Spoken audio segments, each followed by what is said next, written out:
Сәлем достар, сіздермен Асылай. Бүгін түріктердің ерекше тағамы маклюбе дайындайтын боламыз. Мен бірінші рет дайындауым, соның өзінде өте керемет шықты. Ал онда видеоны соңына дейін қараңыздар. Ең алдымен бізге ет қажет болады. Қандай еттің түрін алсаңыздар да өз қалауыңыз. Етті осылай үлкен кесектерге бөліп тураймыз. Қоспалардың барлық мөлшерін описаниеден көре аласыздар. Мінекей осындай көлемде тураңыздар, сонда піскенде әдемі болып көрінеді. Келесі қазанға кішкене мөлшерде ғана май құйып, етті жақсылап қуырып аламыз. 10 минуттай майда араластырып қуырамыз. Одан кейін үстіне 1 шай қасық тұз саламыз.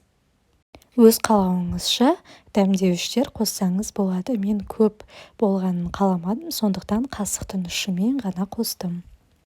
Жақсылап араластырып, жарты сағатқа бетін жауып, бұқтырып қоямыз. Еттің түбіне жабысып қалмауын қадағалаймыз.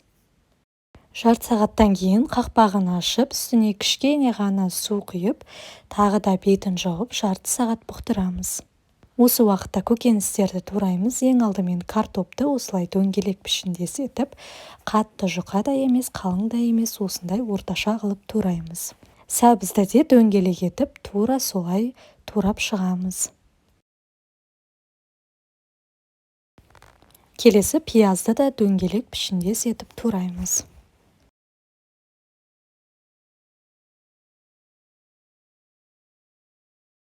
Келесі табаны қыздырып, көбірек май құйып, көкөністерімізді қуырамыз. Май қатты қызғаннан кейін, ең алдымен картопты осылай біртіндеп барлығын салып шығамыз.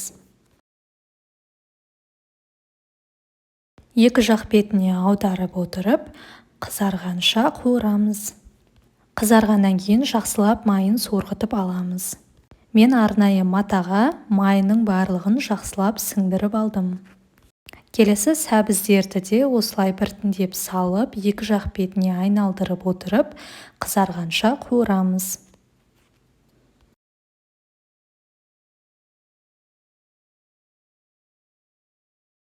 Келесі осындай кішкентай кастрөлге кішкене май құйып, күрішті салып, қуырып аламыз. 10 минуттай тоқтамай араластыру арқылы қуырамыз. Ешқандай су құймаймыз.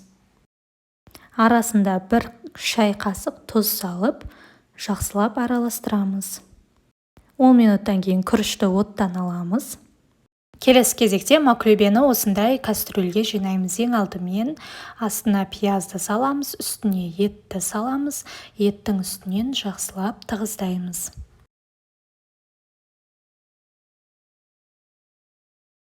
Келесі сәбіздерді де осылай видеода көрсетілгендей орналастырып шығамыз. Сәбіздің үстіне кішкене мөлшерде тұз себеміз, оны да жақсылап тығыздаймыз. Келесі үстіне картопты да осылай орналастырып шығамыз. Оның үстіне де кішкене мөлшерде тұз себеміз, және де жақсылап тығыздап шығамыз. Өйткені маклюбені төңкерген кезде шашылып кетпеу үшін.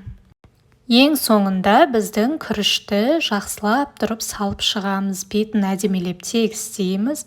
Бар күшімізбен бетін тығыздаймыз. Кастрөлді плитаға қойып, күріштен 1-2 см асып тұратындай су құйып, қақпағын жауып, қатты отта барынша қайнатамыз. Күріш пен су бірдей болғаннан кейін астын барынша басып 40 минут пісіреміз. Жай отта. Маклюбе піскеннен кейін кастрөлді ыдысқа осылай төңкереміз. Көріп тұрғандарыңыздай өте керемет шықты. Барлығы жұмсақ болып піскен, түбі де күйіп кетпеген. Шеттеріне қызанақ пен қиярды майдалап, 4 бұрыштап турап саламыз. Шеттеріне жүгері мен горохты видеода көрсетілгендей салып шықсаңыздар, маклюбе одан сайын күшті болып кетеді. Ең соңында қалған бос орындарға айран құйып шығамыз. Достар, міндетті түрде менің рецептіммен жасап көріңіздер. Мына маклюбені әрқайсыңыз жеп көруге тиіссіздер. Маған бір жасағаннан қатты ұнады, енді үнемі жасап тұратын боламын. Жасалу жолы да өте оңай, уақытты да алмайды. Отбасыма да өте қатты ұнады. Сіздер де жіберіп алмай, міндетті түрде жасаңыздар. Менің каналымнан түрлі тағамдарды таба аласыздар. Ол үшін каналыма тіркеліп, менің видеоларымды жіберіп алмай, әрқашан қарап тұрыңыздар. Ас болсын!